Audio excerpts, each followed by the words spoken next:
Salut tout le monde.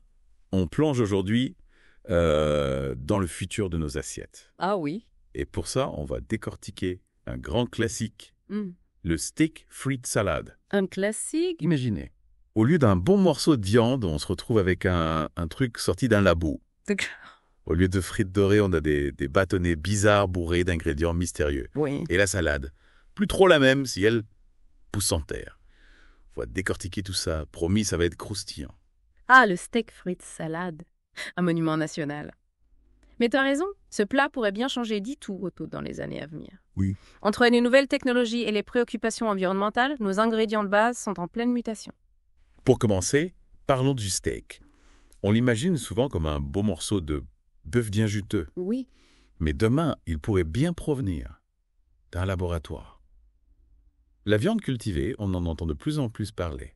Comme si c'était la solution miracle pour sauver la planète. Qu'est-ce que tu en penses? Il est vrai que l'élevage traditionnel a un impact important sur l'environnement. En 2006, un rapport de la FAO estimait déjà que ce secteur était responsable de 18% des émissions de gaz à effet de serre. Du coup, la viande cultivée, produite en laboratoire à partir de cellules animales, a été présentée comme une alternative plus écologique. Et en 2011, une étude menée par Tuomisto et Teixeira de Matos semblait confirmer cette idée.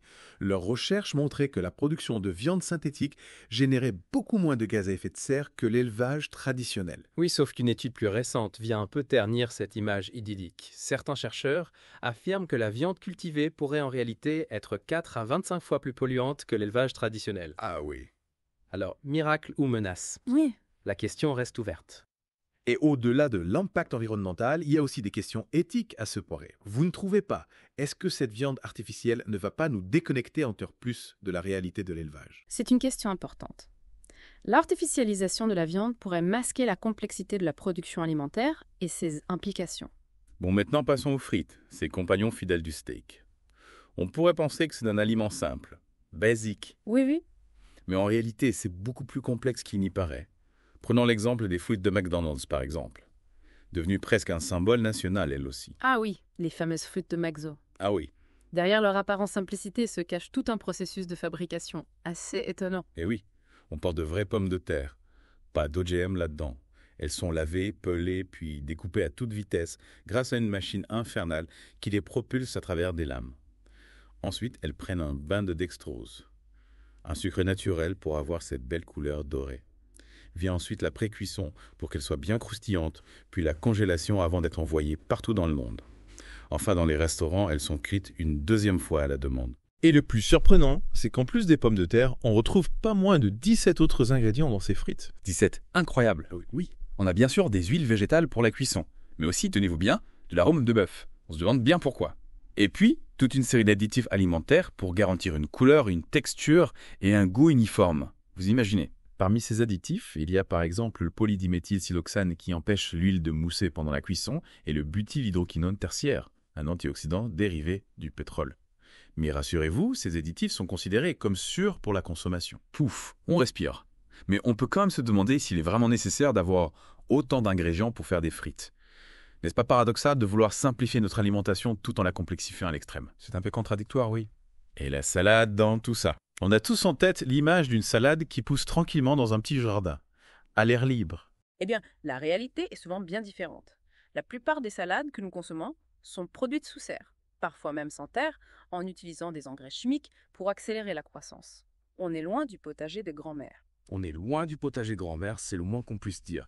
Et ce n'est peut-être que le début des changements qui nous attendent. On parle de plus en plus d'insectes en poudre comme source de protéines, de nouveaux conservateurs, d'additifs aux effets potentiellement néfastes. Sans oublier les projets, disons, originaux comme celui de Bill Gates qui s'intéresse à la transformation des excréments humains en nourriture. Voilà, qui donne à réfléchir, n'est-ce pas? Alors, face à cette évolution fulgurante de notre alimentation, comment faire les bons choix? Comment s'y retrouver dans cette jungle d'innovation? Certaines prometteuses, d'autres plus inquiétantes. C'est la grande question que nous devons tous nous poser. Il est crucial de s'informer, de comprendre les enjeux, de peser le pour et le contre de chaque nouvelle technologie. Et surtout, de ne pas se laisser aveugler par les sirènes du progrès sans prendre en compte les conséquences potentielles sur notre santé et sur l'environnement. Tout à fait. La quête d'une alimentation plus durable et plus saine nécessite une approche éclairée et responsable. Alors, avant de se jeter sur le prochain burger de synthèse ou la salade hydroponique dernier cri, prenons le temps de réfléchir à ce que nous mettons dans nos assiettes. Et n'oublions pas les bonnes vieilles recettes de nos grands-mères qui ont nourri des générations entières sans recourir à des technologies complexes ou à des ingrédients douteux. Voilà qui est bien dit. Bon appétit à tous et à la prochaine pour une nouvelle plongée au cœur de l'alimentation du futur. Bon appétit! Tu as raison, il est important de s'interroger sur l'évolution de notre alimentation. L'innovation a bien sûr sa place, mais il faut l'aborder avec un regard critique. On ne peut pas foncer tête baissée sans se poser de questions. Exactement. Ce n'est pas parce que c'est nouveau que c'est forcément meilleur. Et puis, n'oublions pas le plaisir de manger. Au-delà des aspects techniques et scientifiques, il y a une dimension sensorielle, émotionnelle, culturelle à l'alimentation. On ne mange pas que pour se nourrir, on mange aussi pour le goût, pour le partage, pour les souvenirs. Bien sûr, le plaisir est essentiel.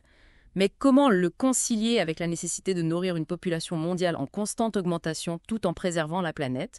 C'est un défi majeur auquel nous sommes confrontés aujourd'hui. Et ce défi, il nous concerne tous, vous et moi, chaque personne sur cette planète. On ne peut pas se contenter de laisser les industriels et les gouvernements gérer ça tout seuls.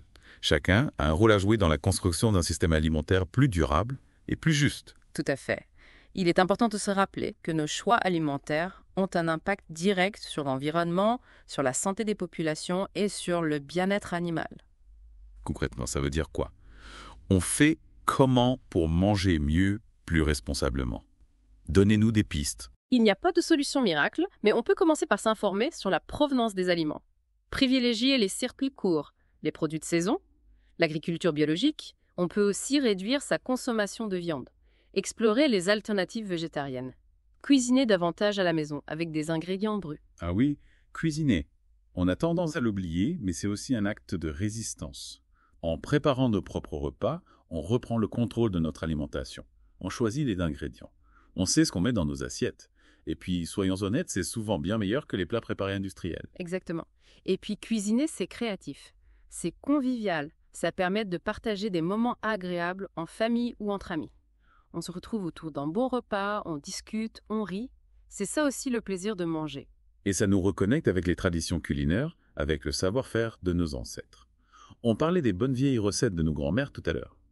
Elles ont beaucoup à nous apprendre. Absolument. La transmission des savoirs culinaires est essentielle pour préserver la diversité alimentaire et la richesse de notre patrimoine gastronomique. Alors, on range les applications de livraison de repas et on ressort les casseroles. C'est une excellente idée. Bien sûr, on ne vous demande pas de devenir des chefs étoilés du jour au lendemain, mais on peut commencer par des recettes simples, accessibles à tous. L'important, c'est de prendre plaisir à cuisiner et à manger des aliments sains et savoureux. Et de partager ces moments de convivialité autour d'une bonne table. Finalement, c'est peut-être ça, le secret d'une alimentation durable et responsable. Retrouver le plaisir de manger ensemble en conscience, en appréciant la qualité des produits et le travail des producteurs. On redécouvre le goût des choses simples et on se fait du bien en même temps. Tout à fait. L'alimentation est bien plus qu'un simple besoin physiologique. C'est un acte social, culturel, qui nous relie aux autres et à notre environnement. Bon, et si on parlait maintenant de ces fameux insectes en poudre qui font en parler d'eux? C'est vrai que ça peut paraître un peu étrange, voire rebutant pour certains. Oui, les insectes. C'est un sujet qui suscite beaucoup de curiosité, mais aussi pas mal d'appréhension, c'est vrai.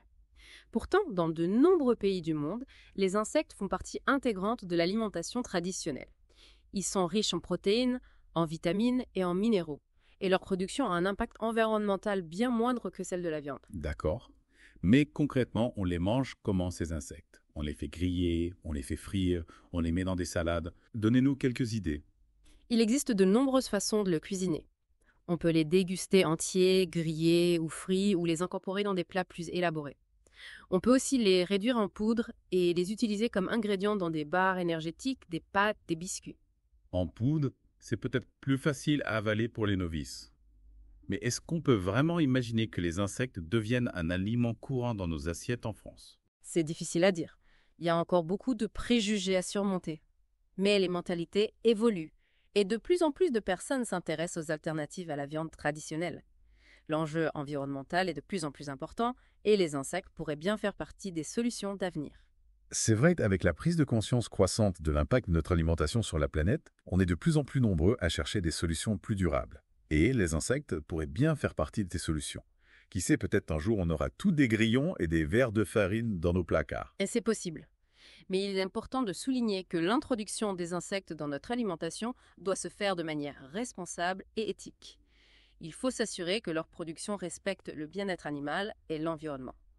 On ne veut pas remplacer une forme d'exploitation animale par une autre. Tout à fait. On veut une alimentation plus durable, mais pas à n'importe quel prix. Exactement. L'objectif, c'est de construire un système alimentaire plus juste et plus durable pour tous, humains et animaux compris. En parlant de durabilité, on a évoqué tout à l'heure la transformation des excréments humains en nourriture.